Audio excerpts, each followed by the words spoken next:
بەرهەمهێنانی کارەبا لە وزەی خۆر چییە و چۆن بەکاردێت؟ اینجا هەڵکەوتەی جوگرافیای هەرێمی کوردستان تا چەند لەبەرە بۆ دانانی ئەم سیستمە. دەستخۆش بۆ پرسیارەکەت. بەرهەمهێنانی کارەبا لە وزەی خۆر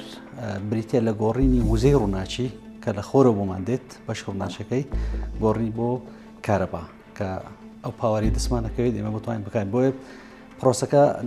پرۆسەیەکی وزەی نێوبۆکانی پێڵێن چونکە تیشکی خۆر دەتوانین لە ڕووناچی خۆر کە لە بەیانیان هەڵدێت تاکو ئێواران ئاوا دەبێت بەردەوام دێت دەتوانین بڵێن سەرچاوەیەکە تێچووی نییە باشە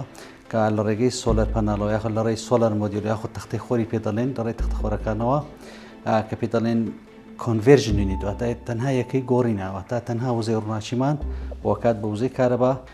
بە دڵنیاییەوە هەڵکەوتەی جوگرافی کوردستان زۆر گونجاوە بۆ مەسەلەی سۆلار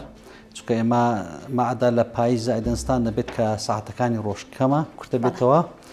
بەڵام لە دوای مانجی 1 و 2 بەردەوام ساعتەکانی ڕۆژ زیاد دەکات دەتوانین بڵێن زۆرترین کاتژمێرەکانی تشکی خۆرمان هەیە لەم ناوچەیە کە خۆرهاڵەتی ناوەڕاستە زۆر گونجاوە ئاتوانین زۆرترین وزەمان دەست بکەین بەراورد بە هەندێک وڵاتانی ئەوروپا یان خۆتان وڵاتانێکە بەردەوام شەوە ساعتەکان ڕۆژ کەمە.